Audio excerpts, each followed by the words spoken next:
So I welcome everyone to this series of knowledge sharing sessions that we will have with regards to procurement of technical consultancy. So the idea behind these sessions is to ensure that whatever knowledge and experience that TMU has gathered over past 3 years, whether it's about awarding of 10 UCSS packages, evaluation. We recently concluded awarding of 9 limited tender studies. We have our own guidelines for monitoring and evaluation studies. We have also concluded empanelment of survey institutions, where 28 survey institutions are now empaneled with Development Monitoring and Evaluation Office, Niti Aayog. For that matter, I should say they are empaneled with Government of India on all the state governments. Anyone and everyone can use that list to conduct unlimited tender studies for them. We also had done institutionalization of output outcome monitoring RFP last year, and also have recently published 2 open tender RFPs. So idea is whatever knowledge, experience that we have gathered over the past 3 years, we are able to share it with all of you. So none of us within the procurement metrics, for that matter, are real experts at it. For that matter, we are not even formally trained in procurement. So please, if any content is inaccurate, or probably if you find any errors, please let us know, and probably we'll try to correct it over subsequent iterations. So we have tried to make our reasonable efforts to ensure all this content is accurate, but definitely none of us can vouch for it. They are obviously not error free, and please feel free to pitch in with your own ideas, own experiences, own expertise as and when you find it suitable. So coming on to what do we do as procurement of technical consultancy matrix? So the idea of this matrix is to ensure that whatever procurement that TMU does in the space of consultancy services, so that's the scope that we have defined for ourselves.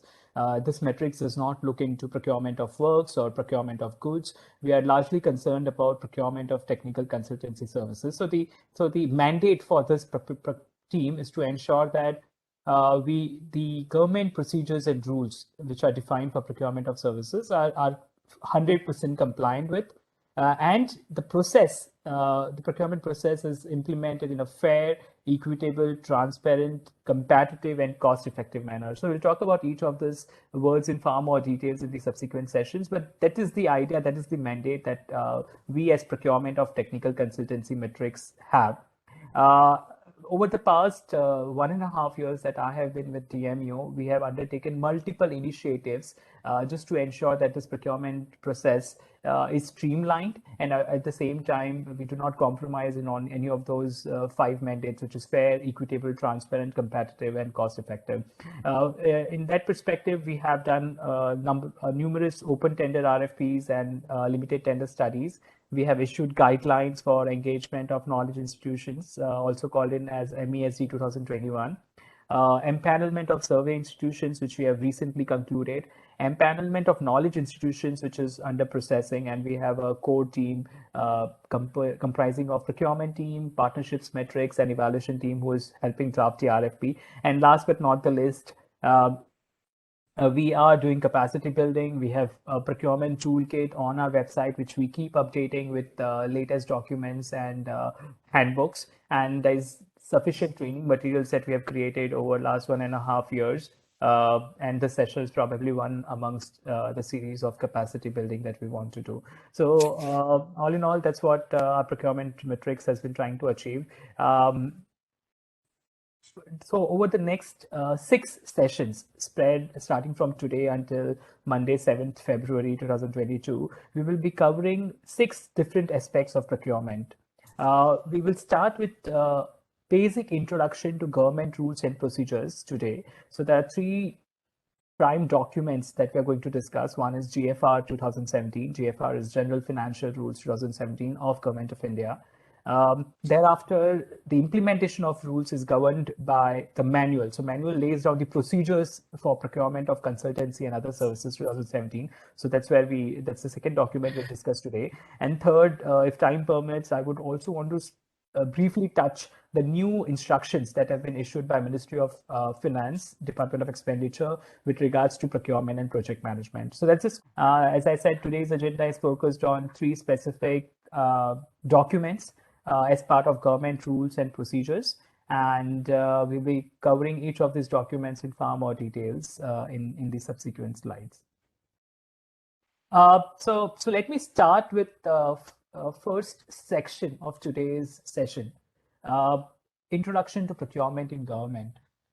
Why is procurement so much important within government? And for that matter, even if you're on the other side of the table, which is where you are actually bidding for these projects or studies, this understanding of this procurement procedures is equally important.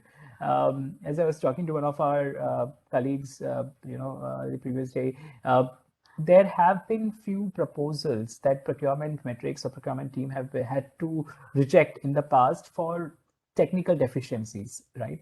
Now, it's important that each of our bidders also have a very good understanding of what are the rules and procedures, what are the documents that have been asked for them, what are the key clauses, and only understanding of that clauses will ensure that the proposal that we receive is, responsive enough so that we can evaluate that. So from both perspectives, so if you are on this side of the table today, where you are probably going to draft RFPs and conduct procurement processes or later in your career, if you switch tables and try become part of one of those research institutions, academic institutions, or even consulting firms, this understanding is going to equally help you. So I would request you to probably look at it from both angles, and if you have any questions at any point in time, feel free to raise them. So what are we talking about in terms of basic aims of procurement? And this is laid down in the manual for procurement of consultancy and other services. Basically, the aim is to achieve the right balance between cost and the requirements. So it's basically a trade-off there. We do not have infinite cost. We do not have, we can't spend enough money every time. So there's a limitation on the budget that we have. And within that budget, we need to maximize the output and the outcomes that we are looking for. So basically a trade-off between cost and requirements, and ensuring 5 different hours of procurement. We need to ensure we have the right quality, right quantity, we get the right price at the right time in the right place, and probably the right source. Whoever is most deserving to take up that procurement should basically get that. So those are the 5 hours of procurement. And principles of public procurement perspective, we are talking about 5 broad principles that the manual for procurement and other consultancy services lays down for us. We are talking about transparency. Basic definition, we need to be fair and transparent in all the procedures that we do. Second, professionalism. We need to be ensuring that we follow the right code of conduct, as well as ensure that in all communications, in all our interactions with bidders, with the various stakeholders involved, we act as professionals. Third, broader obligations principle. This broader obligations here means the obligations of Government of India. So whatever procurement we do on a broader picture, it should fulfill the broader obligations principle of Government of India. So if we are trying to promote MSMEs, or we are trying to promote aspirational districts, or we are trying to focus on certain national development agenda principles, so those all broader obligations principle has to be followed in all procurement processes and procedures that we do. Fourth, extrinsic legal principle. Our procurement activities have to follow the law of the land. And when I say law of the land, it also includes any instruments, any acts, any circulars that any ministry, department of Government of India has issued in the past. So we need to ensure that we have compliance to the Constitution of India, to the laws, and as well as to all the instruments that have been circulated. Last, public accountability. We are accountable to public, because at the end it's the exchequer money that we'll be using for all these procurement processes. So we need to ensure it's public accountability and accounting for the outputs and outcomes for each of the awards that we do. There couldn't be a better way than that. In terms of who is in charge of managing the public procurement policy at large, so there is a division within Department of Expenditure, Ministry of Finance. It's called Procurement Policy Division. So they are in charge of encouraging uniformity and harmonization in all these public procurement processes. They are in charge of managing and maintaining this GFR, manuals, dissemination of any best practices, providing any guidance, oversight, capacity building, issuing of manuals, and for that matter, even sanctioning of any exceptions for ministry or department has to be done through procurement policy division of Department of Expenditure within Ministry of Finance. So those are the broader principles of public procurement that we all have to abide by. Let me pause at this point in time before I get into actual content to see if there are any questions. Maitri, any questions on the chat?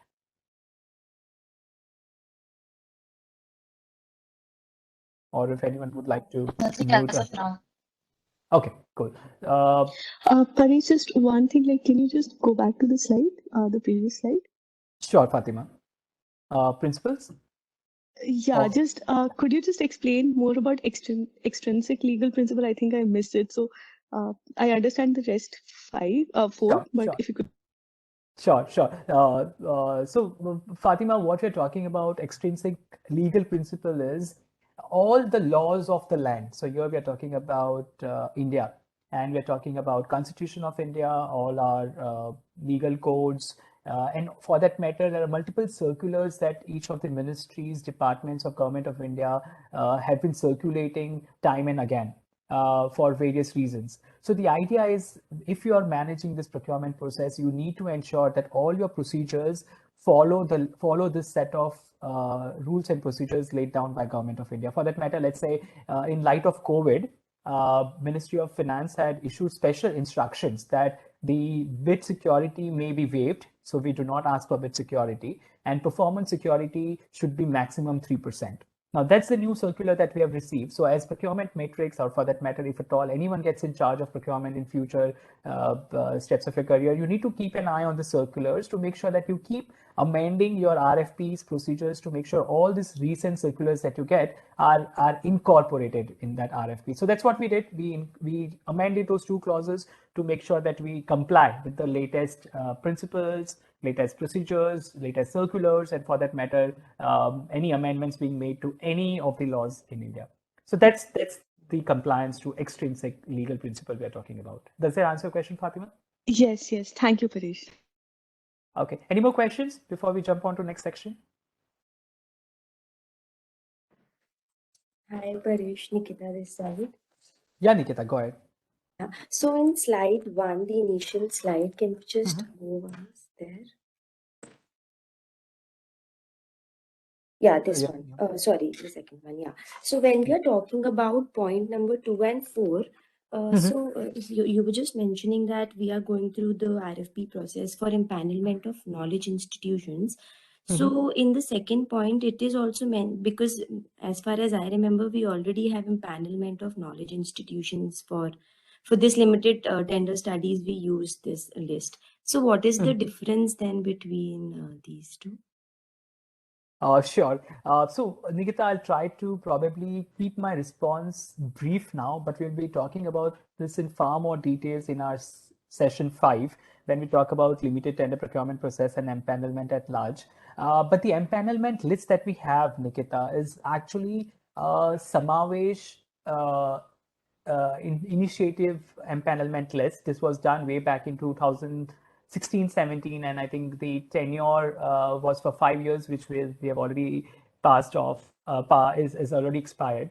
So the idea behind this empanelment of knowledge institutions is we have a dedicated list of knowledge institutions only for monitoring and evaluation purposes. So what we have for Samavesh is broader policy support or knowledge support or sector level support, but here we are limiting ourselves to only monitoring and evaluation. So our empanelment of knowledge institutions is focused more on just monitoring and evaluation purposes, and it will include all the activities that DMO is currently doing, right from OOMF, for that matter, GIRG, evaluations, capacity building, everything. So that's the idea about the empanelment of knowledge institutions that DMO is envisaging. Now coming on to how it ties back to serial number 2 here, guidelines for engagement of knowledge institutions. So the guidelines lays down the broader framework for us for doing procurement in monitoring and evaluation. So it talks about the procurement processes that we need to that we can follow. So it talks about nomination, limited tender, open tender, but at the same time it also lays down the procedures for each of these procurement processes. So for that matter, under empanelment, it will call out what and how empanelment based limited tender can be done. So guidelines is broader framework, broader procedure manual for us. And within the guidelines is one point around where we can do limited tender studies amongst empaneled institutions. So to get that list is where we are focusing on step number 4. Does the answer question? All right. Yeah. Thank you. It will become far more clearer in session 5, as I said. So just hold on to that question until then. Sure. Thanks, Paresh. Thanks. Okay. Any more questions? And I know I just saw a comment from Shweta. Shweta, I'll try to also include in Hindi wherever possible. So thanks for that feedback. So coming on to the next section, which we are talking about GFR 2017.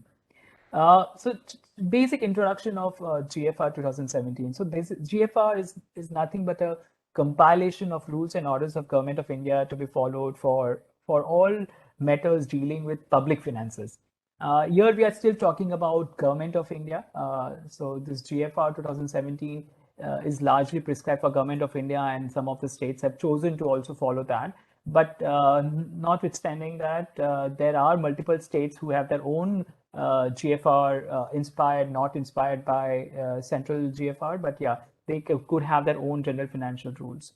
The idea is they be treated as executive instructions to be observed by all departments, organizations under Government of India, for that matter, even the public sector undertakings, the subordinate attached offices, for that matter, DMO being an attached office of Niti Aayog, we are all bounded by GFR 2017. It was first introduced in 1947, later on revised in 1963, and most recently revised in 2005 and 2017. And as I said, each state might have their own GFR. For that matter, we have seen Odisha, Tripura, and multiple other states who have chosen to follow similar guidelines. Whatever is prescribed in GFR 2017, they have tried to prescribe similar guidelines for their individual states as well. So while this GFR...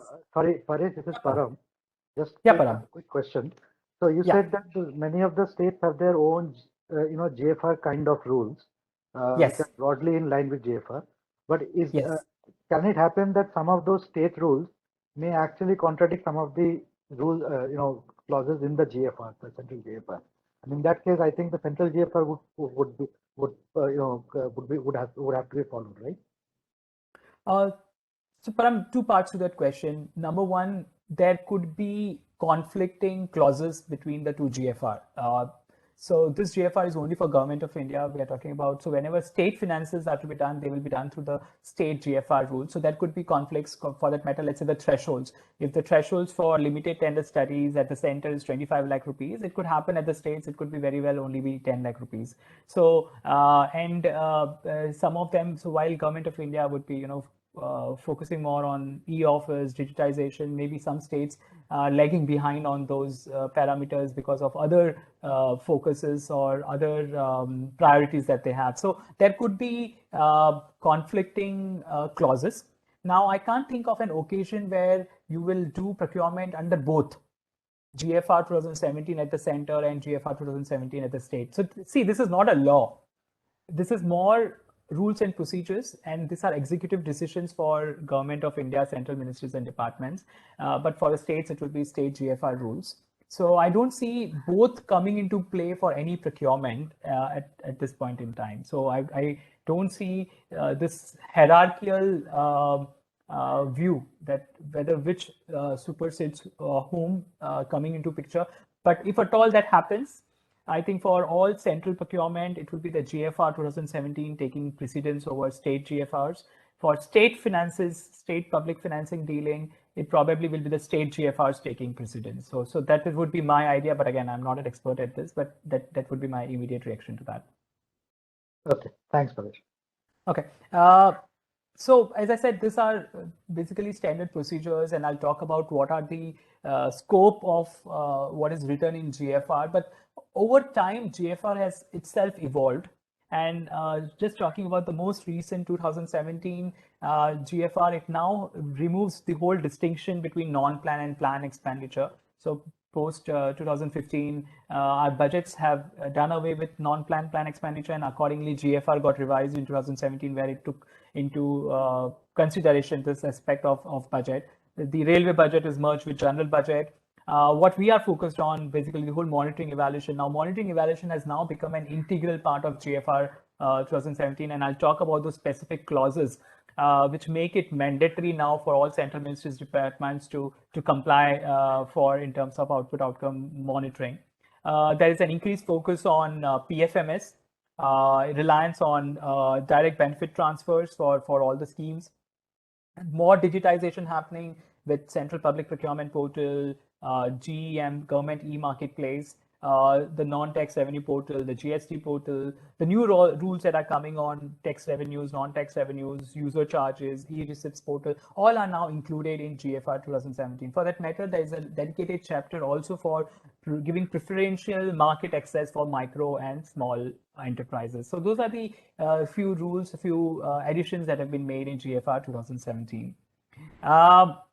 As I said, there is specific rules for just outcomes monitoring and evaluation. So while this is a very text-heavy slide, I'll not get into details here, but the Rule 54 of GFR 2017 puts a special emphasis on outcome budget. So this is where the OOMF budget coordination that we do, the whole facilitation that we do for the budget that gets laid down on 1st February, that is governed also by Rule 54 of GFR 2017, which requires each ministry department in consultation with DOE, in consultation with NITI Aayog, we have an outcome budget statement where all these outputs, deliverables, medium-term outcomes are laid down.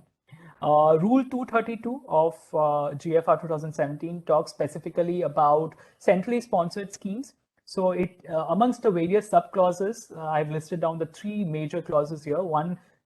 Clause number 1 talks about having quantifiable and measurable outcome targets at the design stage itself, and then having scope for periodic monitoring, midterm evaluation, and detailed impact studies. So this is what, as part of our revised EFC SFC comments template, we have also tried to institutionalize. Subclause number 4 talks about, the number of schemes. So all this conversation around rationalization of schemes or focusing on the key ones, looking at not spreading too thin, is also governed by subclause 4 of Rule 232. The last but not the least that I want to bring to everybody's attention is sub-rule 7 of Rule 232. It talks about having a concurrent monitoring and evaluation mechanism to be built into the scheme itself. So that's, I just wanted to also bring to your picture that the GFR 2017 now lays a special emphasis on monitoring and evaluations. Okay, now coming on to specifics of GFR 2017. So let me first talk about, the table of contents, and then I will get onto each individual definitions of what works, goods, and services are. So what you see on slide 14 on the screenshot on the right is basically the table of contents of GFR 2017. So there you see there are specific 12 subsections. For our 6 sessions that we have planned and the scope that we have for procurement of technical consultancy, we'll be laying a lot of emphasis on section 6, subsection 2, procurement of services. And within procurement of services, we'll be focusing more on consultancy services. But what you see on the screen is basically the sections of GFR 2017, where everything with regards to financial management, right from budgeting by central government of India, for that matter, the budget to be given to each of the schemes, procurement of works, goods, services, contract management, monitoring, granting aids, accounting for externally aided projects, and numerous other things are very clearly laid down in GFR 2017. So talk about any subject related to finance, related to involvement of expenditure, or related to usage of money, you will find complementary clauses, related clauses in GFR 2017 for you to abide by if at all you're dealing with public finances. So that's the broad idea of GFR 2017.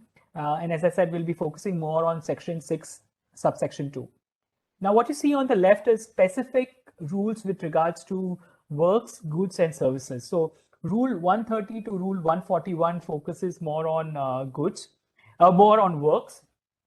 Rule 142 to Rule 176 focuses more on goods, and thereafter 177 to 223 focuses more on services. So we'll talk about, again, specifically rules 177 to 196 in far more details, because those are what is related to procurement of consultancy services. But nevertheless, there are few clauses which are under works and goods, but probably are not given under services. In that cases also, we have seen instances in absence of any guidelines within procurement of consultancy services. What we do is we fall back on relevant clauses in procurement of works and goods for that matter. So that's the reason the other clauses become equally important. But again, for our scope of services, for our sessions, we'll be focusing largely on procurement of consultancy services.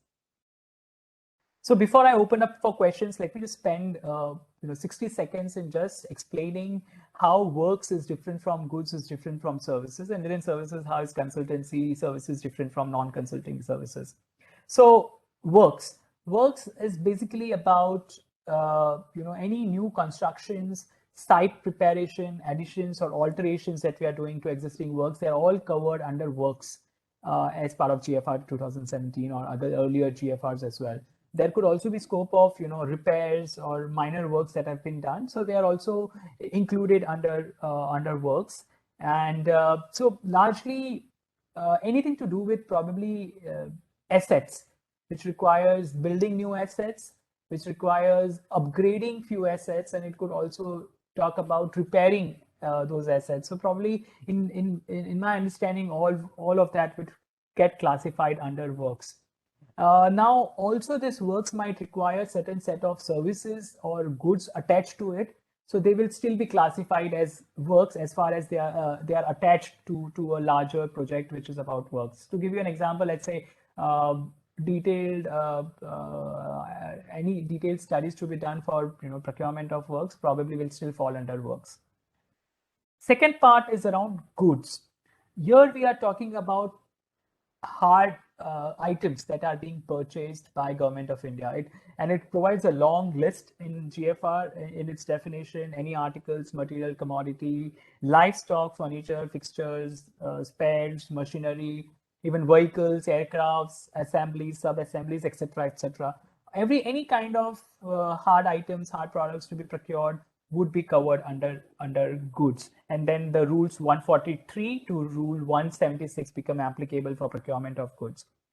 Coming to services. Services again is further classified into consultancy services or consulting services and non-consulting services. Now, what's the difference between the two? The consulting services is more non-physical, very project specific, intellectual or knowledge related support needed. And here, the outcomes are not generally standardized. It will differ from consultant to consultant. So what, in other words, there is lesser consistency, lesser standardization in such kind of procurement.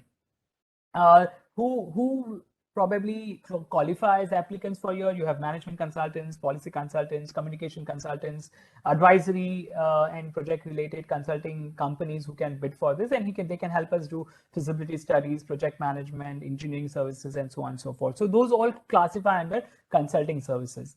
But when it comes to non-consulting services, these are more physical activities where the performance standards are fairly standardized, they're clearly identified and very consistently applied. Example could be, let's say, hiring of vehicles for our staff, or for that matter, photocopy services for our ministry department, or it could be, to quote from Government of Andhra Pradesh, it could also be, having dhobis, having other people to support us. So all those kind of things will be classified under non-consulting services. So that's the broad definitions. broad differentiation between works, goods, services, within services, consulting and non-consulting. Thereafter, in subsequent sessions, we'll be focusing more on consultancy services, Rule 177 to Rule 196, where we are going to talk more about project-specific, intellectual and procedural processes, and where the outcomes deliverables would vary from one consultant to other. So that's the broad scope of GFR 2017 for our particular purposes. So that's the broad idea behind the segregation and the sections between GFR. Let me stop here to see if there are any questions. Maitri, anything on the chat box? No, Parish, nothing in the chat. Anyone would like to unmute and ask any questions, share any thoughts? Hi Parish, Aditya here. Yeah, Aditya, go ahead. Parish, so all of these kinds of procurements, so there'll be different budgetary slabs, right? So just like for consulting, we have for limited tender, for open tender, or for nomination basis. So similarly for works, goods, and non-consultancy as well, there will be these kind of classifications, right? Yes, Aditya. Each of these sections have their clauses very clearly defined. It could vary as far as I remember, for procurement of goods and services, probably the limit is 25 lakh rupees for limited tender studies.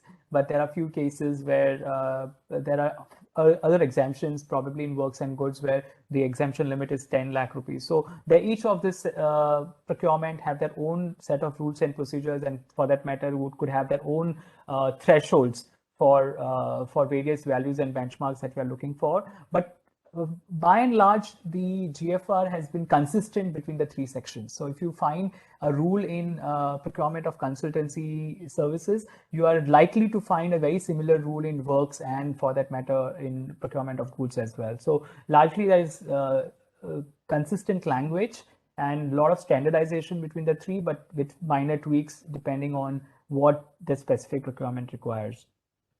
Does that answer your question, Aditya? Yes, it does. Thanks, Parish. Yeah. For that matter, while we are going to discuss about manual for procurement of consultancy and other services in details, there is a similar manual for procurement of goods and works as well. So that's how very well thought through document we have from the Ministry of Finance. Okay. So with that, we jump on to the specific consultancy. Yeah. Paresh, we have a question from Rohani here. She's asking if you can differentiate between the head of department and head of office. Okay, Rohani, that's a very technical question, and I probably might not have the right answer to this. Let me get back to you on the specific question in the next session. Okay, so with that, let's move on to consultancy services section that we're going to talk about in far more details in the subsequent slides. So here we are talking about, as I said, rules 177 to 196. So this rules 177 to 196 are structured across these broad heads. And if you read through these heads, you will imagine a procurement process itself in your, you can imagine the procurement process flow itself. So right from, so the first stage that you see here, identification of services that is required to be performed by consultants. So this is exactly where we start with the conceptualization stage, where we discuss, we brainstorm internally with what are the services that were required from the consultants and whether this particular set of services can be outsourced or not. So that's where is the first step, conceptualization, followed by drafting of the terms of reference, where you prepare the scope. Third most important part is doing a budgeting, doing estimation of an expenditure for the procurement that we are envisaging. Once the scope is ready, the budget is ready, and you have all the internal approvals for going ahead with the RFP, then is important is to identify likely sources. So who probably can bid for that particular RFP? Which all consultants are qualified for doing the work that you're looking for. And based on those sources, you can prepare a short list of consultants. Now, this short list of consultants, either you can do through an open tender EOI process, or if you have a ready empanelment list, then you can fall back on those list of consultants as well. So we'll talk about this in far more details in subsequent slides. Then the RFP talks about the GFR 2017 talks about specific compliance requirements from a terms of reference perspective. So it talks about what all an ideal terms of reference includes. Then it talks about request for proposal, what all should the request for proposal itself include. Then it lays down the procedures for the procurement process itself. So receiving those proposals, opening those proposals, evaluating those proposals, and then finally awarding those proposals. Is all the rules are very clearly laid down in GFR 2017. Last but not the least, it also has set clauses for monitoring of the award of the project that has been done. So broadly, those are the broad sections, and we'll talk about each of the rules under the sections in subsequent slides. But this particular clauses then makes this section very highly comprehensive and complete in a way. Any questions on the slide before we get into specific clauses? Okay. Now coming on to specific clauses, and I will probably reduce my pace here, and again apologies for this being very text heavy slides, but we'll take each clause one by one, and let me know if you have any questions we can talk about in far more details. Now, what GFR does, it lays down the rules, but the expansion of those rules or the procedures for implementation of those rules is actually covered in the manual for procurement of consultancy and other services that I've spoken about in the previous slides. So here, let's focus more on the principles. Let's focus more on the rules. The implementation part, let's reserve it for the next section when we talk about the manual for procurement. Now, definition I've already covered. What we're talking about is procurement of non-physical, project-specific, intellectual, and procedural processes. That's Rule 177. Rule 178 talks about who all can help us with those consulting. So we're talking about external professionals, consultancy firms, or consultants for a specific job, which is well defined in terms of content and time frame for its completion. Now, this is probably just the rule, but when we go into manual, it talks about in far more details who these professionals or consultancy firms could be. So they could be consortiums, they could be joint venture, they could be individual consultants, they could be specialized agencies, they could be non-government organizations, NGOs. So those all details are provided in the manual, but Rule 178 probably is clear here is we can hire external professionals to help us achieve something which is very well defined in our terms of reference, and also the time frame is very clearly defined. Rule 179 that you see missing is more of filler clause, which talks about that, the rules there henceforth, which is Rule 180 until Rule 197 covers so and so aspect of procurement. So that's why you don't see Rule 179 here. Rule 180, the first step, as I said, about identification of services. So the rule reads as engagements of consultants may be resorted to in situations requiring high quality services where the concerned ministry and department does not have requisite expertise, and every procurement has to have the approval of the competent authority. So again, the manual, when you go to the manual for procurement, it makes it far more clearer, this particular part around what does high quality services mean, and when does this part around the ministry department not having requisite expertise gets fulfilled. So this again is detailed in the manual for procurement, but on a principle basis, it is very clear that we are looking for high quality services, something the ministry department cannot do on their own. So that's very clear. So whenever you're seeking approval from IFT, the first check that they do is, can this particular services can be done in-house? if they can be done in-house, and if we have the capacity, probably the IFD will return the e-file back to you, stating that this can be done in-house. Why are you even trying to outsource it? So for that matter, to address such issues, when you're drafting the note for approval, and we'll talk about it in subsequent sessions, when you draft note for approval for IFD, make sure this particular requirement is very well addressed, which means why are you trying to outsource this, and does it fall under the outsourceable services that the manual has prescribed. Rule 181 talks about preparation of scope. So we need to be very clear on what are we envisaging as far as procurement is concerned. So it has to be simple, it has to be concise, there has to be no conflict in the language, the requirement, objective, scope, everything has to be very clear. Not just the requirements have to be clear, but also the process to be followed, which includes the responsiveness or the pre-qualification criteria, the eligibility criteria, the evaluation criteria, all have to be very clearly laid down in the RFP itself. So again, it goes back to the 5 principles that we spoke about, and one of them being transparency and the other being public accountability. So all those have to be kept into perspective when you define the scope.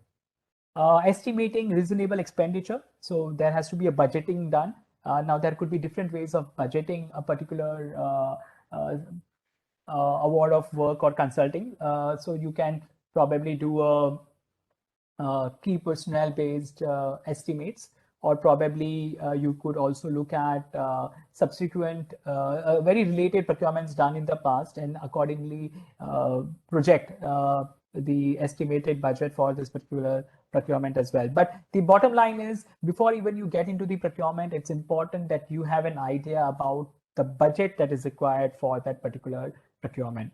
So that's where Rule 180, 181, 182 talks about the pre-work to be done. 183 talks about likely sources. So for projects where it's below 25 lakh rupees, and this circles back to the question that Nikita, that you had raised, we are talking about doing a limited tender. Limited tender means you do not have to go to everyone in the country, or for that matter across the globe, seeking proposals for this study, because this is 25 lakh rupees study, and there is always a constraint of time, and there is this trade-off between time versus effort versus money involved. So what GFR allows us to do is, probably we can do a long listing based on formal or informal inquiries with the ministry department, and do a limited tender within those set of institutions. So this long list that we are preparing has to be again done in a fair and transparent manner. We cannot, just decide 2 or 3 institutions and do a limited tender with them. There has to be a justifiable logic on arriving at this list, and the best one to do this is go through an empanelment process.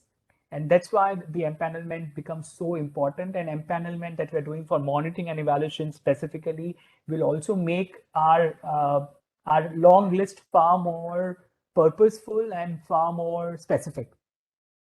But for wherever the cost is above 25 lakh rupees, we have to go through a proper open tender procurement process. It involves expression of interest. It involves getting a technical proposal, getting a financial proposal from anyone and everyone who is interested in the work that we're trying to do. Now, just one probably an additional point there is DMO, being an attached office of Niti Aayog, for that matter. Niti Aayog now has an exception approved by Ministry of Finance, Department of Expenditure, where this exemption limit for us is now 50 lakh rupees. So we can do limited tenders for an estimated expenditure for up to 50 lakh rupees. So those are the first set of clauses, the pre-work, writing, identification of services, scope, expenditure, and long list. Any questions at this point in time? Yeah. Paresh, sorry again, just a quick question again. So this limit you have mentioned here, 25 lakh in 183, isn't it now 50 lakh? Okay, so that exemption is only for Niti Aayog. So under, I'm forgetting the rule number here, but on a specific rule, Ministry of Finance, Department of Expenditure can relax certain set of conditions for certain institutions or certain ministries, departments. So under that rule, we had sought exemption for Niti Aayog and Niti Aayog subordinate and attached offices, which Department of Expenditure has now agreed to. So that 50 lakh limit is only for Niti Aayog and not for other ministries and departments. Understood. So for us, it is 50 lakh. Yes, that's the exemption that we have. Hi, Paresh, Nikita this side again. Yeah, so for the projects for which the cost lies between 25 lakh to 50 lakh now, they can go for both open tender as well as limited tender. Sorry, come again? So for the projects whose costs are now between 25 lakh to 50 lakh, they can now be approached for both limited tender and open tender, or the open tender has also been increased up to 50 lakh. Okay, so for that matter, Nikita, nobody is stopping us from doing an open tender for even a 5 lakh rupees project. So if you open tender is the most reliable, most fair and transparent way of procurement of services. Now, what all the limit is more for limited tender studies. So limited tender studies, what we are saying is anything below 50 lakh rupees, you have an option to go with a limited tender. But that does not stop you from going for an open tender process. If you feel that you have enough time and you feel open tender will give you better results than a limited tender process. Okay, got it. I thought that the cost has also been increased for the open tender also. I mean, above 50 lakh only we can go for open tender and not below that. All right, thanks. Yes. Matri, any questions on the chat box? I see Shweta had raised her hand. Yeah, hi. Shweta? Yeah, so I just wanted to comment regarding Deepak's question about why expression of interest. So even in technical consultancy, Deepak, what happens is कि हमने तो UCSS में we took it directly in one stage as Paresh mentioned. But generally, when you don't have very clear idea about what is the market like, then an expression of interest allows you to see whether there is existing capacity in your market to address your address the requirements that are there. Because what happens is once you share an RFP, it becomes a legally binding process. There are certain agreements, certain clauses, your financial bids, etc. They're all very legally binding. But expression of interest is more of a good faith step. So it's like they come and they ask questions, and as Paresh mentioned, there's a lot of consultation that happens. So it's the same way that when you do any research, when you're not very clear about the subject area, you actually do an exploratory research before doing your finalizing your hypothesis. So similarly, in this case, in the case of procurement, when you're not very sure about the market capacities, when you're not very certain about certain aspects or certain requirements, it's always better to go for an expression of interest. I have a follow-up question. Can we alter the RFP if conditions change? If you want to alter something, is it possible to alter RFP? Very good question, Rohani. Probably, can you hold on your question for probably a few more minutes? I just wanted to quickly come on to the procurement process in the subsequent slides. So we are talking about 4 different slides on various rules. So I'll probably cover this in the next slide here. So coming on to the next set of clauses. Sorry. Maitri. He had one more question from Manish Gareji. He's saying that Rule 177 consultancy service does not include direct engagement of retired government servant. However, we see many retired government servants as consultants. So how are they engaged? Thank you so much, Manish, for that question. So again, if you can hold on to that question, because I have a slide where the manual talks about this in far more details. So even retired government servant can pitch for consultant services, provided they fulfill a certain set of clauses, and there are certain set of conditions on the remuneration to be paid to them. So we'll talk about that in subsequent slide, please. Maitri, any more questions? Yeah. No, that's it. Okay, thank you so much. So we move on to the next slide here. So we are talking about now the next stage where you have defined the scope, you have shortlisted a certain set of consultants. Rule 184 talks about the limit on number of consultants. So this should never be less than 3. So number of shortlisted consultants, if at all you're going through the limited tender process, or you're going through an EOI, and then from EOI you're going into a full-fledged technical plus financial proposal. At any of those processes that you follow, the number of shortlisted consultants should not be less than 3. So GFR is very clear here. Competition is considered only if you have minimal 3 proposals. Coming on to terms of reference, there are certain guidelines that GFR says that it should be very clear on objectives, the tasks, which is deliverables and timelines, schedule for completion of tasks, basically the timelines here, the support that the ministry or department will provide, and last is the outputs that will be required of the consultant. So if you look at our terms of reference structure, which we'll talk about in the session 4, it basically includes all this. So it starts with background, it then gets into objectives of this procurement, then it talks about the scope of services and the approach to be followed, and then it gets into the specific tasks, activities to be done as part of scope of services. It talks about specific deliverables.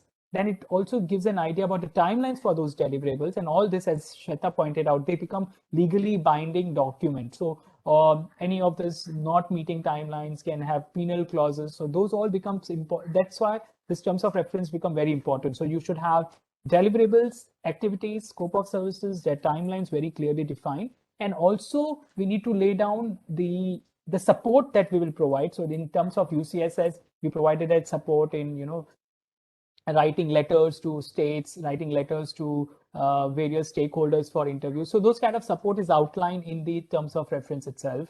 And others clauses around meetings, review governance structure, payment schedule, everything has to be detailed down in the terms of reference. So this terms of reference becomes so very important because the entire implementation is actually built on this terms of reference. If you have left down any one activity or any one part around the scope, the bidder or the applicant can come back to us and say that, this is scope creep. You never told us in the beginning that this will be required. And then the onus is on the consultant to agree or disagree to provide that services. So that's the importance of terms of reference. To just give you an idea, in our UCSS, I think one of the learnings was primary data analysis presentation. Now that particular part was not in our terms of reference, but at the end, with time, we realized that we need one additional stage gate there, which says the primary data that they have collected needs to be analyzed, and they have to make us a presentation just on that. So that was a learning. Then we kept improvising on terms of reference, but at any point in time, the consultant could have come back to us and said that this is not part of the terms of reference and we might not do it. So that's how critical terms of reference document is, and hence as procurement metrics, we put a lot of emphasis and a lot of impetus on ensuring that whichever metrics or vertical is trying to do procurement, they have thought through this terms of reference in far more details. So terms of reference is one of the documents within the larger request for proposal. Request for proposal, look at it as more a covering document on top of terms of reference. So it includes the letter of invitation or NIT, notice inviting tender, as CPP portal calls it. Terms of reference, we have talked about it in Rule 185. Then we have to talk about bid responsiveness, bid eligibility, bid evaluation, and bid selection. All these procedures have to be laid down in the RFP itself. Then there have to be standard formats for technical and financial proposal to have very standardized information. For that matter, we received an RFP and Fatima and others tried to help us with the review. That particular RFP was actually drafted by one of the Niti verticals. When they sent it to us, we realized that the evaluation criteria was very vague, very ambiguous. And for that matter, the information that they have asked in that evaluation criteria is not complemented by the forms that they are asking. Now, that's a very big, probably deficiency in the RFP itself. If the evaluation criteria is not clear and the forms where we need information is not clear. So again, a lot of emphasis is put in to ensure that the criteria is very clear, very fair, very transparent to the extent possible.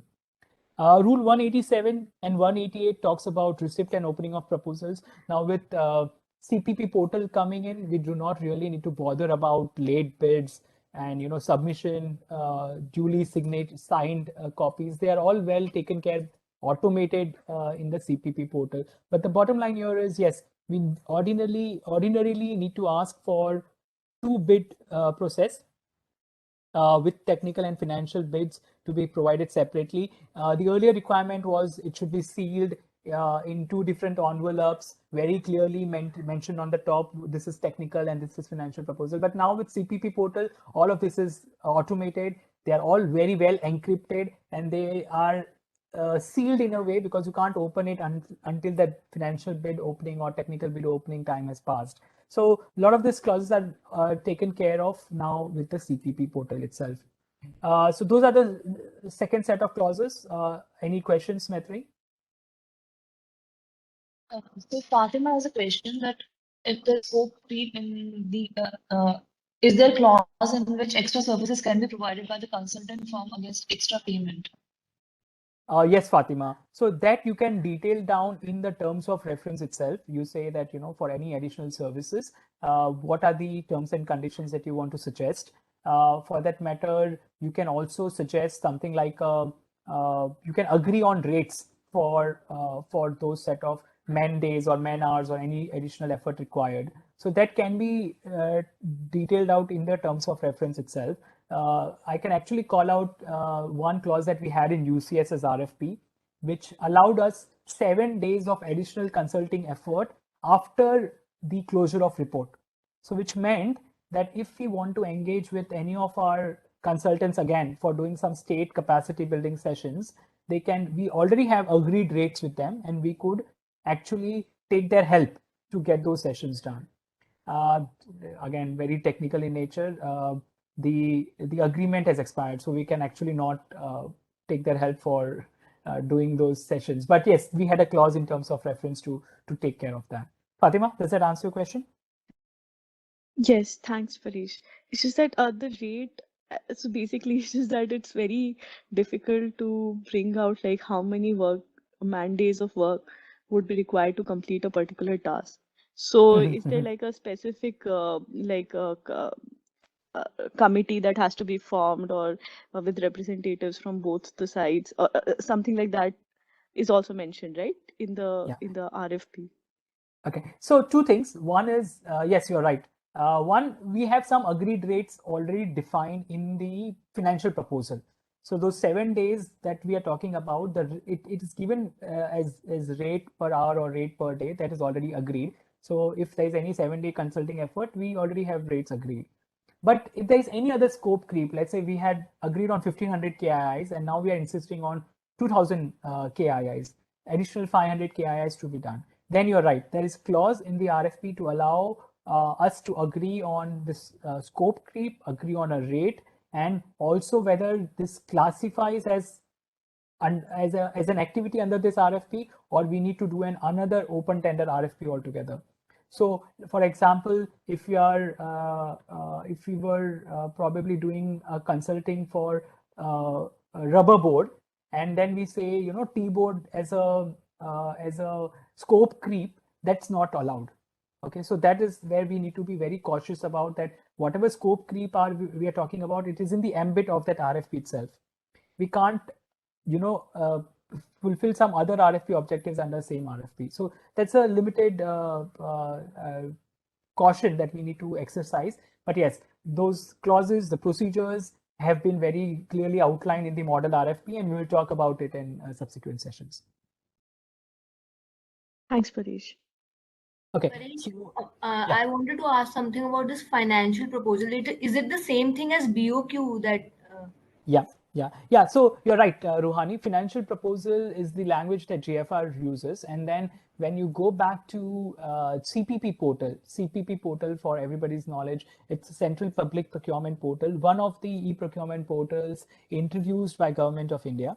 So that particular portal allows financial proposal to be submitted in an Excel format. The reason they ask for Excel format is Excel allows us to do good comparisons rather than a PDF based financial proposal. So if the information is asked in that Excel format, that Excel template is named as bill of quantity, BOQ, It's a more accounting term, but now, yes, that's the term that CPP portal has chosen. But Ruhani, yes, both are same. Financial proposal and BOQ are same. For that matter, the financial proposal might also have a covering letter in it. It might also ask for remuneration of individual consultants. So financial proposal might have multiple other forms, but one of the form is bill of quantity. In Paresh, in the financial proposal, do we give that these are the reasonable rates and you should charge this much, or the seller who's bidding, he'll give his rates and we have no say? I mean, do we give our expectation that this is our expected rate, or they give us and then we see that what we have to choose? Okay, so you about the formats, templates, and procedures for financial proposal. So one, at the time of RFP, you have an option to decide the template for financial proposal. So what you're asking for, is it going to be a fixed price package based cost, or is it going to be a unit cost? Let's say for a survey, every survey is going to cost you this much, or every pen that you purchase is going to cost you this much. So that financial proposal template has to be thought through at the time of RFP itself. Now, second part is, once you have received all the proposals, how do you find the most deserving one? So there could be a combination of technical and financial scores that you are using. So it's not always necessary that the lowest cost becomes the L1. What we are looking for is a combined score, and they should become L1. The third question that you asked is, once you have found an L1 and L1 ka koi rate hai, they have quoted some X number for doing a UCSS package, or for they have quoted some Y number for every pen you purchase. Now that has come through a procurement process after due diligence and evaluation. Now that rate becomes sacrosanct. That rate, the CVC guidelines, the Central Vigilance Commission guidelines, does not allow us to negotiate. So either you have an option to accept that rate, or you totally say that this is beyond the reasonable rates that the ministry had agreed to, and you can actually cancel the selection process at any point in time. But you will not have an option to negotiate, or for that matter, you can't say, number one is too expensive, can we go to number two now? No, that is not something that the guidelines allow us to do. Does that answer your question, Ruhani? Yeah, thank you. And Ruhani, you had raised an earlier question, and now I'm forgetting what that question was. That question was about the GFR. They have given some definitions: head of office and head of department. That I'll have to come back to you in my next session. Okay, good. Going to the third set of rules is now coming on to the evaluations. So for evaluation of technical bids, I think this is one feedback for the procurement team. We keep calling our committee, the one who do evaluation, as technical evaluation committee, and this is headed by one of the very senior leaders, probably of a additional secretary rank, and then you have subcommittee members under them. It needs to have due representation from finance. It has to have due representation from the Niti verticals, the subject matter verticals. So that's where the committee to do evaluations is formed. We call it TEC, Technical Evaluation Committee, but we should actually end up calling it Consultancy Evaluation Committee, because they not only evaluate technical bids, they are also in charge of evaluation of financial proposals. So let's call it CEC for now, Consultancy Evaluation Committee. They are responsible for defining the full procedures and process for evaluations. They need to ensure adherence of all those procedures. They are in charge of to decide to accept or reject any proposal, and all the reasons have to be documented. Whether you're accepting or rejecting have to be documented, recorded in the e-file in far more details.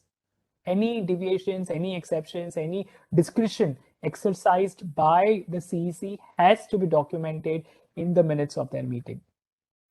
So the technical bids will tell us how many bidders get qualified for the based on technical proposals, and there will be a minimum threshold criteria that we agree to. So, and we'll talk about this in far more details. But from a principal's perspective, once the technical bid is accepted, then you end up opening the financial bids. And after opening the financial bids, either we use a combined score or a lowest score selection base, whatever is the procedure outlined in the RFP, you find out which is the level 1, the L1 consultant to be awarded that particular RFP or a particular project. Rule 191 is basically talking about the various models that we have for more than models, let's say more the evaluation approaches for each of this award of projects. So it lays down three options actually: QCBS, LCS, and we'll talk about single bid or nomination based selection. QCBS is a combination of quality and cost. So what we do is we give some weightage to the scores on the technical proposal and scores on the financial proposal. And based on that, a weighted score is calculated, which takes into consideration both quality and cost. And based on that combined score is the award of project done. So this particular clause or rule outlines that. So the RFP has to be very clear on what that minimum qualifying criteria is, and also the weightage, how much technical should get, how much financial should get, should be outlined in the RFP itself. So that's quality and cost based selection. The second option is least cost selection. Here, where if we say that all the technical proposals that we have qualified or are found to be responsive, if we feel all of them are at the same stage or same par in terms of quality, we can choose to go with a least cost system where there's no weightage to technical, all are considered on par. Then we just go ahead with the lowest cost financial proposal. Rule 194 talks about single source selection or consultancy by nomination. This is one clause that we typically advise to exercise with caution. So while the GFR allows us to do a single source selection or consultancy by nomination, we need to be very cognizant of the fact that this has to be done only in exceptional circumstances. And what are those exceptional circumstances? Those are very clearly listed and laid down in rule number 194. So natural continuation of previous work. So let's say we had RFP for maintenance of sector dashboard. Now we want to extend that contract. Can we do it through a single source selection or a consultancy by nomination?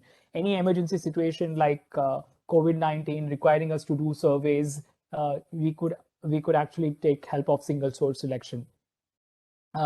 Anything which requires proprietary techniques used, for example, let's say, or for someone who has that requisite expertise, that where we have only one consultant who has the requisite expertise, then let's say if one of the IITs have a very proprietary technique which we need to leverage to get a certain set of work done, then we can make use of single source consultancy selection. Now, all of these reasons have to be documented in the e-file and has to have the approval of competent authority. We'll cover in far more details who is the competent authority. There's a different definition depending upon delegation of financial powers, but we need to have that approval before we head with single source selection. Rule 195, 196. Paresh, in your experience, has single source selection ever been adopted in our organization? Okay, so one of the calls, IFD had mentioned this very clearly, that Niti Aayog in the past has resorted to a lot of single source selection, and that is something that they want to do away with. They are like, we want to discourage any nomination basis single source selection as far as possible. So Niti Aayog has done a lot of single source selection for various reasons, but DMO so far we have always followed open tender RFP process. For that matter, our limited tender process is also very much mirroring the open tender process. We just want to make sure that we always are very fair and transparent, and we are accountable at the same time. To answer your question, in my 1.5 years experience, I don't think so we have done any single source selection. Because any officer would be worried of signing a single source selection method, because an audit can land him in trouble, because anybody can argue that there were so many competitors and you went for that single source, so justify, and it becomes difficult to justify. Yes, Rohani, you are right. But that's where it becomes important to document everything. The GFR is very clear on the on what are those exceptional circumstances. At the same time, the manual for procurement, details out further. It leaves very little ambiguity on what those exceptional circumstances are. So, and again, there is a maker-checker principle followed here. It's not that DMO it has floated the bid and they are also the approval authority. The approval authority is not DMO. Then the approval authority goes to concurrence of IFT. So we already have a maker-checker principle where this signing, if DMO agrees and IFT does not agree, we cannot go ahead with that single source selection.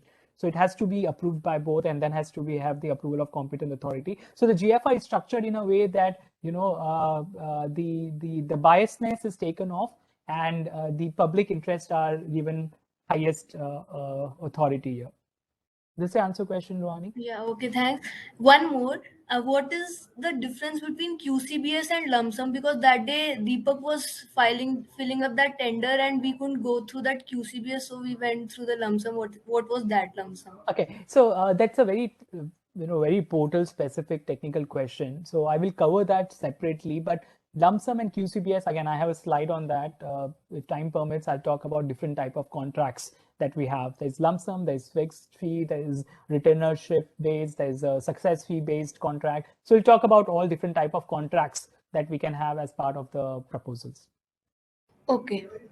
Okay, Maitri, any more questions? I know we are running. Hi. Yeah, Adhiraj, go ahead. This is Adhiraj. I have a question. What about single source selection when the selected entity is a government agency, autonomous government agency? Is that allowed then? Hello? Yeah, Adhiraj, could you repeat your question? I think I was not very clear I said on. Single source selection, you said it's frowned upon, but what about cases where it's a government entity like NILAD or an autonomous government body? In terms of GFR, there are separate chapters where we want to promote, medium, micro, small enterprises, also promote some academic institutions or government institutions. So they do have a preference of a sort for single source selection, but at the same time, we still need to justify our reasons why we still went ahead with only NILAD and why not any IIT, why not any IIM, or why not any other academic research institution. So that has to be documented. Just because we are giving it to NILAD does not mean that we have that gets qualified under exceptional circumstances. So the GFR is very clear. Giving to an academic research organization does not qualify as an exceptional circumstance. Thanks. Okay, Maitri, any more questions in the chat box? Yeah, we have a question from Avinash sir. He's asking that shall Qcps be a preferred route for limited tender procurement? Absolutely, Avinash ji. So what GFR talks about is the limited or minimal requirements to be fulfilled. So when it says open tender has to go through a Qcbs route, you can't do through an LCS one. But limited tender, if it says LCS is allowed, but it does not stop us from doing Qcbs. We can still go ahead and do Qcbs. But I understand where your question is coming from. So while GFR gives us some flexibility, the manual for procurement gives us some flexibility in this regards. The monitoring and evaluation studies, which we have drafted for ourselves for DMO, there we made it very clear that in limited tender studies, we do not want to do Qcbs. We'll go ahead with LCS. So that's where we were tied. We want to go ahead with LCS method, but there's nothing stopping us from doing Qcbs in a limited tender study, or for that matter, doing a full open tender process for any study which is less than 50 lakh rupees or 25 lakh rupees, because it's just increasing the level of fairness and accountability and transparency, and GFI is not against that. Maitri, any more questions? I saw Disha had raised her hand, so Disha, if you'd like to unmute your hand. So thanks. I think Paresh, you partly answered my question. So I wanted to clarify with regards to EOIs. Correct me if my understanding is wrong. So an EOI is open to certain selected vendors, and by vendors I'm talking about technical consultancy, and then the process of the basis of selection can be anything. So my question was related to what Avinash is also asking, that do we do QCBS or do we have any other selection? But what I understand from your response is that the selection method could be anything. It's just that EOI is opening to limited people as opposed to an open tender, which is open for all. Correct? Okay, so Disha, I think you used a lot of terms interchangeably. So let me try to reword your own question. One, all right. We are talking about limited tender studies and open tender studies. EOI को अभी के लिए keep it aside. Limited tender studies where you're only inviting a select set of institutions. Open tender studies, you are going to anyone and everyone who can bid for these proposals, right? So that's the difference between a limited tender and open tender. I'll come back to EOI. Now, limited tender studies made to save time, effort, and also the value is less than 25 lakh rupees. GFR allows us to just go ahead with lowest financial cost. Also, the rationale is the moment you have shortlisted a certain set of institutions, it is either based on an empanelment list or it is based on formal, informal inquiries with ministries, departments. The assumption there is all are equally qualified or all are equally technically qualified to do that proposal for you. Then the idea is about who gives you the lowest cost. That's why we limit ourselves to only lowest cost there and we do not go for QCBS. But as I was answering to Avinash sir's question, we can still go ahead and do QCBS in a limited tender study also. There's nothing stopping us from doing that. Now coming to EOI, you could have an EOI at any time has to be an open tender offer. Anyone and everyone can express their interest. Whether you're doing an EOI for a limited tender study or an open tender study, EOI is supposed to make sure that you get a good shortlisted institutions, right? So that's the purest form of interpreting EOI. Get expression of interest. Right now the process that we did for limited tender studies for our 9 DOE studies is slightly abridged and slightly mix and match of pros of both open tender, limited tender studies, which we'll cover in subsequent sessions. But for now, open tender, limited tender studies, that's the difference, and EOI could be done in both. Disha, did I confuse you more? No. It's very clear. Thank you. Okay, cool. Matri, any more questions? I know we are running late on time. No questions in the chat box as of now. Okay, cool. So I'll quickly probably try to wrap up this up in next 10 minutes if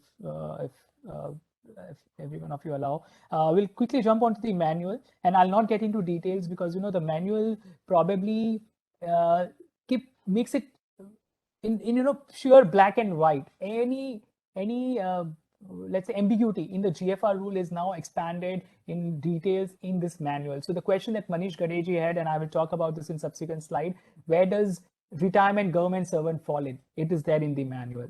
The question around what is a lump sum contract versus what is a retainership contract versus a success fee contract, all is detailed out in the manual. So that's where this manual becomes far more important for us.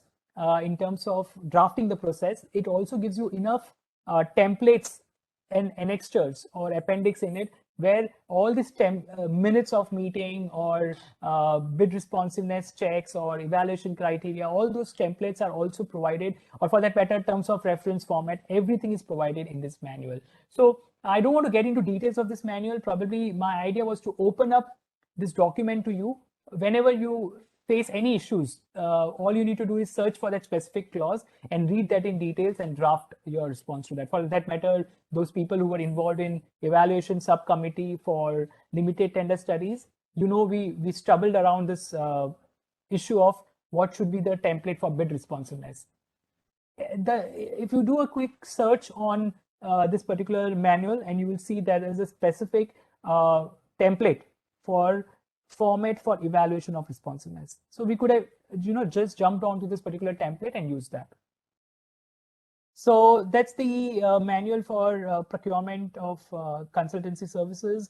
Clause 1.10.1 talks about consultancy services. So I was talking about those rules where you can actually go for outsourcing. So this is where sub rules 1 to 7 talk about them in far more details. When is procurement of services justified? So this clause can be looked at it in details. Types of consultant service providers, Manish Gadeji, I might not have time to get into when does a retired government servant qualifies to bid for a proposal, or for that matter, who are eligible, what will be the terms and conditions. But I would advise that if you could go back to this particular clause in the manual, you will find the details there. Coming to types of contract, there are 5 different types of contract, and there could be multiple other hybrid combinations that we can come up with. But the manual also lists down the specifics around these 5 types of contract. Now, without confusing you, this is just more talking about what's the structure for payments. Lump sum means you make a fixed price payment. So for that matter, all UCSS packages were given based on lump sum amount. Each package had a price tag to it, and after completion of services, they get that amount of money based on deliverables. Second is time based.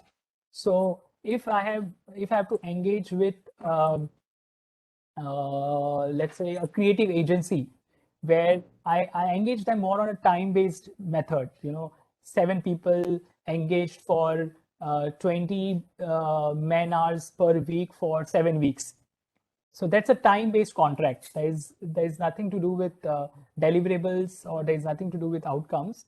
It is based on the amount of time given into those activities that you have asked for. The third one is percentage contract, where let's say if I was, this is more to give you an example from private sector perspective, let's say merger and acquisition, right? Whenever we do a deal, we say 0.5% of the acquisition will be taken as the consultancy fee, something like that. So if XYZ company is helping us do initial public offer for LIC, now their terms and condition could be based on percentage contract, which means whatever is the public IPO offer raising, X percentage of that could be given to the advisory firm. So those are the percentage contract. Fourth is a retainership success fee based contract. So it's a combination of point number 2 and point number 3, where we say we give you a time-based monthly payment, plus if you achieve certain objectives, we will give you an additional success fee or variable fee, whatever you want to call it. That's the 4th type of contract. Last one is indefinite delivery contract, which means there is this delivery is not bounded by time, deliverables. We have agreed on a rate. So this is indefinitely applicable depending on work orders that you keep releasing. But those are rate contracts where you have agreed on rates. So rate of a pen could be rate of a review of a contract from a legal perspective, so on and so forth. So those are the 5 different types of contracts outlined in the manual. Again, I'm not getting into details. You can always refer to manual whenever in your further career you encounter any of these things. Quickly coming on to the latest instructions that procurement and project management, related to procurement and project management, that Ministry of Finance had issued. Why was this felt? Why was the need for this general instructions felt?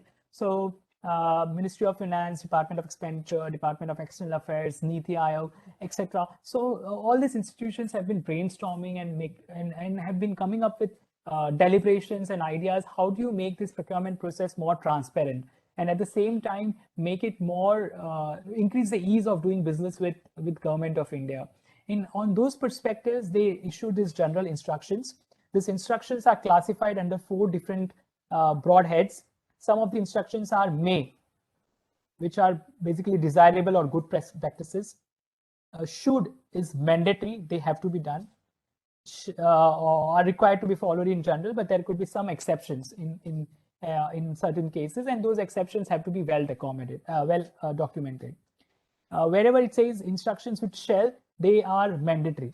If there are any deviation, then we have to go back to DOE and Board of Directors in case of CPSs to get it approved.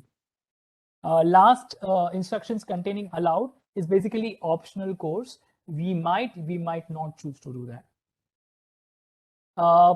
2 specific clauses which are of most importance to DMU monitoring and evaluations.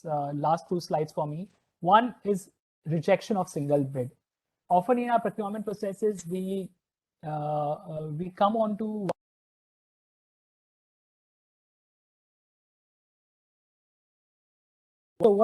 so what I was saying is in terms of procurement, often we after all evaluations is done, we come down to one single bid only. So if you see, GFR is very clear that we should have minimum 3 proposals to proceed to award of any project.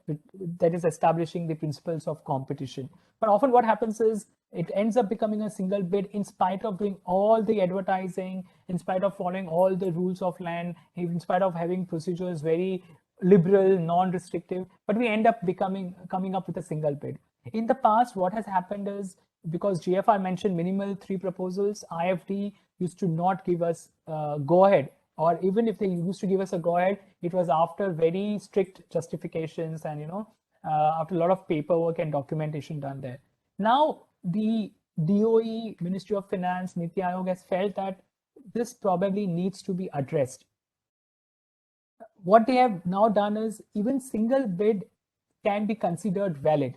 So even if you have only one proposal at the end of a procurement process, the procurement process can still be considered valid if you have fulfilled 3 conditions. If you have satisfactorily advertised the procurement, you have given sufficient time, which is 21 days advised by GFR, for submission of bids. The qualification criteria were not unduly restrictive. If your qualification criteria was that only firms above 10,000 crore can bid for this RFP. Now that's a very restrictive clause. If there are only 5 firms filling that criteria, and then you bring in more conditions, and then there's only one vendor left out. So that is where, if your qualification criteria was not unduly restrictive, the prices that the firm has quoted is in comparison to market values, then we can still consider this procurement process valid. This is a real life example, Spices Board. We did so all the other studies that we have done under limited tender DOE studies, 8 tenders, we had 3+ proposals. For Spices Board, categorically, we had only 1 proposal. But because we fulfilled all these 3 conditions, we got approval from IFD to go ahead with single bid process, where we awarded the study to NILED. Last slide for today. The new guidelines also allow a new procurement approach. So we spoke about Qcbs, we spoke about LCS, lowest cost selection. We also spoke about a single source nomination based selection. Now, in this new guidelines, there's a new procurement process which has been initiated or which has been recommended now. It's called fixed budget based selection, where the budget is already finalized, where now the financial proposal carries 0 weightage. All weightage is now to the technical proposal. So let's say if I know that our limited tender studies, the cost is 25 lakh rupees, I can actually do those limited tender studies with that fixed budget 25 lakh rupees, just basically do a technical proposal evaluation. So whoever scores highest on technical proposal gets that particular award. So that's a new method of selection that has been now suggested by DOE that we can fall back to. I wanted to call out those 2 specific clauses, but the new guidelines also talk about a lot of goods, services, works, consultancy, non-consultancy changes that they have suggested under those 4 criteria: may, shall, should, or allowed. So depending upon the context, we need to also ensure compliance to those set of practices. So before I get into what we'll cover in the next sessions, Maitri, any more questions? Yes, I had one question from Aditya, and he's asking that is it mandatory to get the technical bid and the financial bid at the same time on the CPP portal, or they can be done sequentially? Very good question, Aditya. To talk about this logically, let's say we asked the technical proposal first, and we do the evaluation of technical proposals, then each company knows their technical score. Now, knowing a technical score can actually lead to manipulation of financial proposals. So if, let's say, firm A scored 95 and firm B scored 60 marks, both got qualified. But now firm A knows that they can quote much higher price because they have an advantage of 35 marks over the next firm. Hence, it cannot be done sequentially. The financial proposals and technical proposals have to be called at the same time if you have combined evaluation scoring. But if you don't have combined evaluation scoring, if you have LCS, lowest cost selection, where financial proposals only matter, the technical proposals once you have qualified do not matter, then you can do it sequentially. So if I remember correctly, in case of sale of Air India, and Deepak, sorry for taking that example, that's not procurement of services, but probably procurement of goods of a kind. But there, once the two firms were qualified, then it was a matter of financial proposal. Then there the financial proposals were sought separately. Aditya, does that answer query? Yes, Paresh, it does actually. So this kind of means that for the limited tender evaluations, we could have actually gone for the sequential proposal, maybe. For that matter, limited tender studies, sequential also means, Aditya, more time. So technical proposal pura karte, then financial proposals, you have to give them 2 weeks time to give their financial proposals. So ideally, we should not do that also in interest of time. But for that matter, limited tender studies, you really do not even need scoring of technical proposals. You can actually just go ahead with lowest cost selection. So we'll talk about this in more details in the further sessions, what is mandated and what we actually ended up doing. Okay. Thanks, Paresh. Maitri, any more questions? Not at the moment, Paresh. Okay. Anyone would like to unmute himself or herself and post any questions? I could pause in for 10 seconds. Paresh, if the RFP is floated, can it be altered? Oh yes, that's the question that I was looking for. It just missed me. So we'll talk about this when we talk about the the selection of consult. We'll talk about this finalization of RFP and the whole RFP process. But there is a provision in the RFP itself, in the GFR itself, for corrigendum and for alterations or modifications. Now there are few clauses and few limited number of changes that we can do to our RFP. If the changes are very perfunctory or which does not really change the core essence of the RFP, you can cover it in the corrigendum. But if it's material change to the RFP, then you need to retender. You can't go ahead with the same RFP. So the idea around whether it's a material change to the RFP, it is outlined in the manual. We can go back to those clauses to see what is material changes to the RFP and what is very perfunctory changes to the RFP. But yes, there is a provision in the RFP itself or in the GFR itself that once the RFP is floated, we could have a pre-proposal conference. You can ask for queries from the applicants. Based on that, you can issue a corrigendum or an alteration or a modification. And there's a format where you need to call out what has changed. If you have deleted something, if you have added something, or if you have modified something, that has to be called out in a certain format and template. And then corrigendum becomes an integral part of the RFP. So the RFP has to be read with the corrigendum. And yes, so to answer your question, yes, corrigendum is allowed as far as it is not material change to the RFP. If it is material change to the RFP, it means all the approvals that you had got earlier are null and void. So you got approval from competent authority, you got approval from internal approvals, IFT. But now when you're changing the RFP terms, material change, then all the budgeting, all the approvals have to be redone. For that matter, the applicants, the eligibility conditions can change. A firm which was earlier ineligible can now become eligible. So taking all that into consideration, you might actually have to go for retendering. Rohani, does that answer your query? Yes, thank you. Yeah. Okay, so with that, I come to the closure One of more today's. question. Yeah, please, Rohani, go ahead. Yeah, please. So once the contract is awarded, do we monitor the quality and progress of the project, that whether the company is doing rightly, conducting surveys, doing field surveys, or we just leave it there and then just care about the final product delivery? Do we monitor how well it is carrying out its work? Yes. So rule number 195, monitoring the contract. It says the ministry department should be involved throughout in the conduct of consultancy, preferably by taking a task force approach, which is you can have a steering committee who reviews this contract time and again. continuously monitoring the performance of the consultants so that the output of consultancy is in line with the ministry department's objectives. So Rule 195 talks about monitoring of the contract. This Rule 195 is detailed in the manual for consultancy. So it talks about how each of these things can be achieved, who should be the task force, how the performance can be monitored, can then be financial penalties for not abiding by the quality. So those kind of things is outlined in the RFP. Now, coming back to your question, let's say we have awarded the RFP, the project has commenced, the project has been delivered, and the payment also has been done. If you're talking about monitoring after the payment is done, right?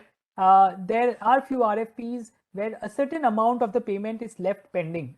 Let's say 10% is made after 3 months are over from the last submission of the deliverable. So those kind of clauses you can have, or for that matter, if somebody has prepared a feasibility report, you can say 10% is reserved after the award of the project is done based on that feasibility report.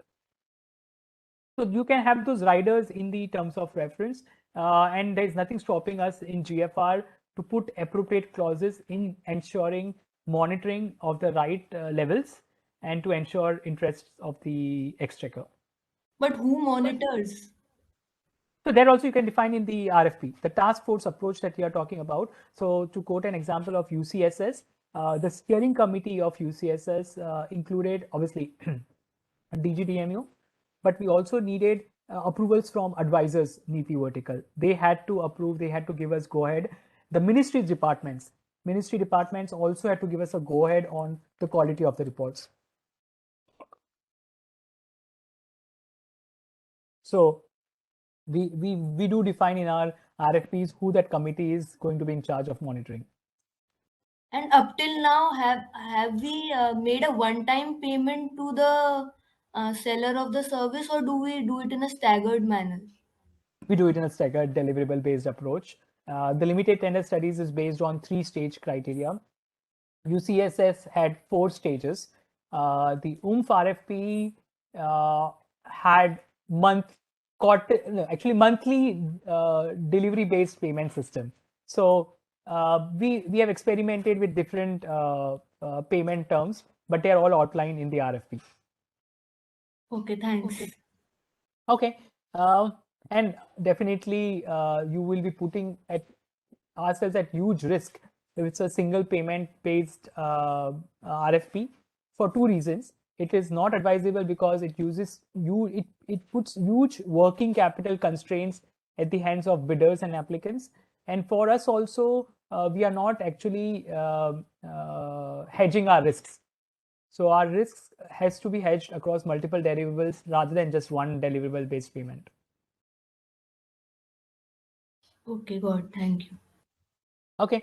Paresh जी एक question है. हाँ जी Kapil, go ahead. हाँ मनोज बोल रहे हैं. हाँ जी Manoj ji, sorry. हाँ ये यूसीएसएस में हमने किया था पैकेज 5 जिसमें आरडी में सिंगल बिड आए थे. उसमें मैंने रूल 173 सबसेक्शन 19 एंड 20 को मेंशन करते हुए आईएफडी को भेजा था और उसे कंसीडर किया गया.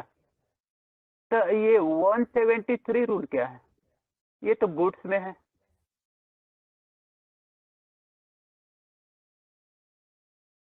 Okay, एक second. I'll just come back to that specific clause. You are right. वो goods में है, and as I had said कि कभी-कभी कुछ जो clauses है वो हमारे services में listed नहीं है. So I can just go back to that particular line that I had mentioned. Yeah, हमारे कुछ rules हैं जो services में for sake of repetition नहीं डाले होंगे. वो works या goods में है, but they are equally applicable for services. Number 1, अगर नहीं भी है तो manual में बहुत clearly defined होगा. So manual में लिखा होगा कि while rule 172 is not explicitly mentioned relevant for services, but it is applicable for services. तो you are right. तो उस केस में rule 172 is very clear कहाँ पे हम single bid को accept कर सकते हैं. यही मैनुअल में रिपीट किया हुआ है और यही जो मैं बता रहा था न्यू गाइडलाइंस में भी वही सेम 3 क्लॉजेस रिपीट किया हुआ है. You have to ensure there is enough competition, You have to ensure that it was satisfactorily advertised. The qualification criteria was not unduly restrictive. And the fourth point, which is prices are reasonable. So Manojji, if you remember correctly, the only way we establish reasonability is हमने हमारे बाकी 9 packages के price को इस package के price से compare किया था and we justified to IFD कि ये इसी रेंज में 1.5 to 2.5 करोड़ के रेंज में है, इसलिए we should accept this particular. ये सही है, मैं देख रहा हूँ नोट पे देख रहा हूँ, यही लिखा था। Exactly. So यही clause जो आप कह रहे हो, rule 172 is what is reiterated in this clause 11.8 of new guidelines. Rule 173. 173. Yes. Yes. Okay. Thank you. Okay. So Maitri, are we done with questions? So we come with to the closing remarks. We just had one more question from Manish, and a small one. He's asking that in open tendering, any firm can submit their bids, so empaneled agencies can also bid in the open tendering. Yes. So any firm, as far as they meet the eligibility criteria, they can submit their application, which includes empaneled agencies can also submit it. So basically, there is no restrictions on who can apply, who cannot apply. They can submit their application and we will review the responsiveness and eligibility before considering them for evaluation. Okay, with that we end today's session.